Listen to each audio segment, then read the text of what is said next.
Okay, everybody, this is mooneydashcam. Tonight, we are in Bensonhurst Brooklyn. We're talking about one of the times Greg Scarpa teamed up with an FBI agent to get a murder done.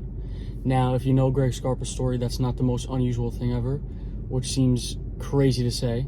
But this one is interesting because they had to go back to where the body was and retrieve a piece of evidence that would have connected them to the murder before the cops show up and see what happened. So, let's flip this around and get into it. Okay, the corner that we're going to in this video is 72nd Street and 21st Avenue. This happened in 1987, a little bit earlier, and around 1987. Don't forget to follow me on Instagram at mooneydashcam. I post in there every single day, and any crime scene photos that I cannot post on YouTube, I post on the Instagram. And this video has a crime scene photo that I can't post. It'll be heavily censored on YouTube and it will be uncensored on Instagram, so go check that out. Also, any suggestions for future videos, please leave them in the comments. I very much appreciate that. I get a lot of inspiration that way. And hit the notification bell so you guys can see when I post a new video. Alright, the person we're talking about today is Joseph Joe Brewster DeDomenico, a 44-year-old, blue light right in the beginning, guys. We're starting off strong. A 44-year-old made member of the Colombo crime family. So, Greg Scarpa was a longtime cooperator with the FBI, maybe one of the longest. He was on his 4th FBI agent / handler at the time. The guy's name he was currently with was Roy Lindley DeVecchio, a crooked agent that would severely break the rules for Scarpa. Greg asked DeVecchio to look into Joe Brewster because he had some concerns that he was doing drugs and that he was doing some unsanctioned robberies that were not approved by the Colombos, and he was becoming a born-again Christian by a girlfriend that he met, and they were worried that he would become an honest man. It's the night before Halloween, don't mind the masks on these kids. He was worried that he would become an honest man and end up flipping and informing on the family, so he needed to figure some of these things out. DeVecchio comes back and confirms Scarpa's suspicions and said, in quotes, "You got to take care of this guy before he starts talking. We can't keep a guy around like that or he'll end up talking. We got to take care of this." So that's an FBI agent telling Greg Scarpa, nicknamed the Grim Reaper, to get somebody killed, knowing that the Grim Reaper will get the job done. So that's how crazy this guy was, and he ended up getting in trouble for this later, but I don't think anything really came of it. They waited a year before they acted on any of this information, and in that time, Joe Brewster continued to do bank robberies with Frank Smith, who was actually already on the outs because he messed up a hit of a federal prosecutor, William Aronwald, that accidentally killed the father and not him. So the Colombo family was already trying to figure out if he was going to be killed or not. And then he would do the robberies with another guy, Sal Fusco. And they did them by bypassing the alarm systems, and they were not telling Greg Scarpa Jr. about the situation. Now, the Scarpa crew found the guy that was able to bypass the alarm systems, and they weren't kicking any money up to Greg Scarpa. So they're using their alarm guy, and they're not kicking any money up. They're like doubly as bad. So this was a huge, that alone will get you killed. And then he also refused an order to quote-unquote do work, which means kill somebody, by Greg Scarpa Sr., which is enough to get you killed on its own also. So this guy really had it coming to him. This, of course, gets back to the boss, Carmine Persico, who passed on the message for him to be killed, saying, if he found God, it's time for him to go to God, which is a pretty cool quote. I can't lie about that one. Now, this was not an easy decision for the Scarpas because one of the Scarpas was actually a best man at his wedding. It wasn't specific on where I read it, which Scarpa it was, senior or junior. He was a main part of their crew, and Scarpa Sr. considered him a second son. And I believe he was the godfather for Greg Scarpa Jr.'s daughter. I read that somewhere also. So this plan gets set in motion. Joe Brewster was told that there would be a meeting of all the members of the Colombo family, all the maid members. Greg Jr. and Joe Brewster waited at a restaurant to be picked up. a guy named Joe Saponaro pulls up in a white 1982 stolen Buick Regal. Now, to disguise the fact that it was stolen, as to not tip off Joe Brewster to what was going on, if he saw that there was no key in the ignition, he would be tipped off that something was wrong with the situation. They took another guy's keys, Kevin Granado, and they shoved them in the ignition, his personal keys.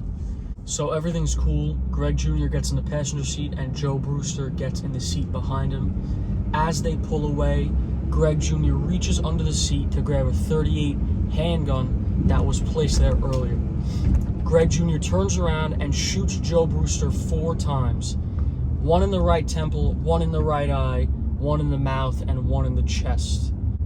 He shot off all 4 rounds while the windows were up, which killed the driver, Joe Sapp's ears. As you can imagine, someone in the passenger seat is shooting off a gun right next to your head. It's got to be crazy with the windows up like that. So Greg Jr. calls Mario Parlagreco to be outside his personal garage, standing and waiting. Then at 7 p.m., Greg Jr. shows up riding passenger in the Buick Regal. He gets out and he tells Mario that Joe Brewster is in the back. So he peeks in the back and he sees him slumped over dead.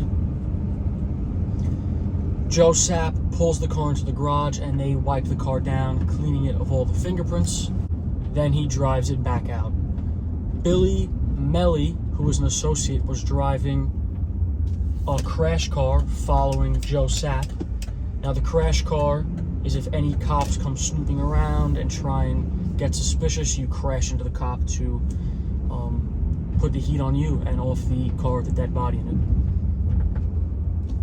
Greg Jr. gets into that car to follow Joe Sapp, and another associate, Kevin Granado, who was the guy whose keys they used to make it look like the car was regular, led the way in another crash car. Now, when they pulled up to 72nd Street near 20th Avenue, which we're going on to 72nd Street now, Joe Sapp parks the Buick and leaves it running. Greg Jr. then dumps the gun in a sewer after wiping his prints off of it. Okay, so we're on the block now that the car was dumped. We don't know exactly where the car was dumped. If someone does know where the car was dumped exactly, please let me know in the comments. But I'm going to pull up here to the corner and I'll hop out and we'll finish the rest of the story on the street. Is there even any spot to park? You guys know I'll make a spot. I'm not worried about that. Alright, we'll pull up right here, blocking 2 crosswalks. You guys know I don't go far from the truck. Alright. So here is 72nd Street and 20th Avenue. It's not down this way. It is down this way because it said it was between 20th and 21st, and 21st is that way. Let's get a nice shot of the truck. Say hello. Give it the respect it deserves. It's nice and dirty right now, don't mention it. Okay, so somewhere on this block, the car was parked and left running with a dead body inside. I'll put up a picture of a white Buick Regal of that year. I'd love to know exactly where it was.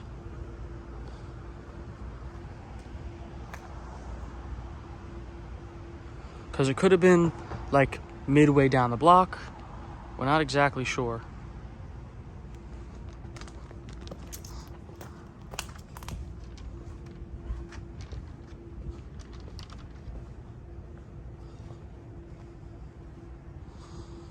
I'll show you guys the picture of Joe in the back dead. Like I said, censored on here, but on Instagram it will be uncensored. Now, while they're at a restaurant later on after the hit, they realize that they left the keys in the ignition. The guy Kevin's keys in the ignition of the car. So now you have keys linking a person to the murder inside a car with a dead body. Look at the truck down there just blocking. So the people that had to go back and get it were Billy Melly and Joe Savarese.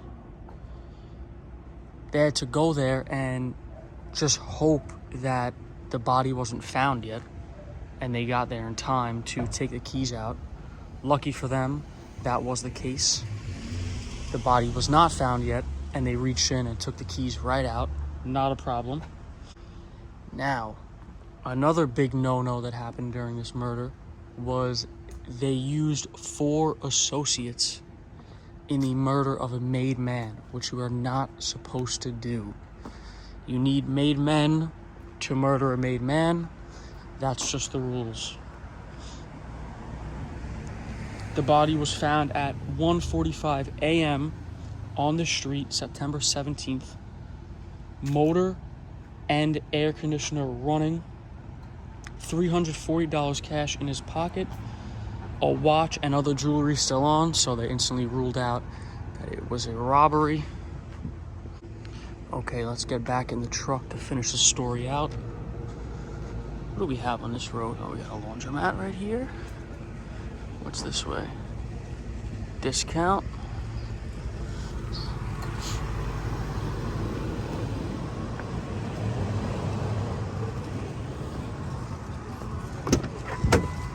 Here is the outfit. I can't forget it now.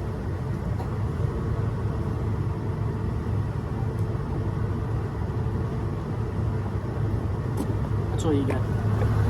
So in 2006, at the trial of DeVecchio, the FBI agent, he was on trial for 4 murders, so very serious situation. And like I said, this is not the first time Greg worked with the FBI agent to get a murder done. The government star witness was Linda Shiro, and she did an interview 10 years before the trial that she contradicted her testimony in. She said that DeVecchio wasn't involved in 2 murders in the interview from 10 years earlier, and then testified that he was involved in those 2 murders.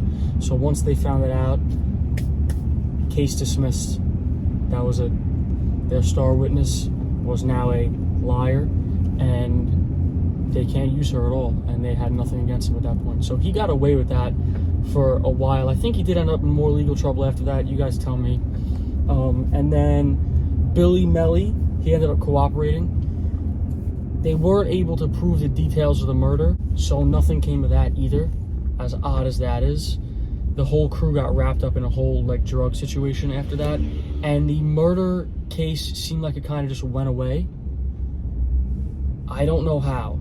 If you guys know of anyone in this situation getting convicted of this murder that I know every single detail to, but apparently the police don't, let me know, because I couldn't find anything on it. I really searched a good amount. Okay, that is pretty much everything I have to tell you about this ridiculous murder situation. Hope you guys enjoyed, and I'll see you in the next one. Goodbye.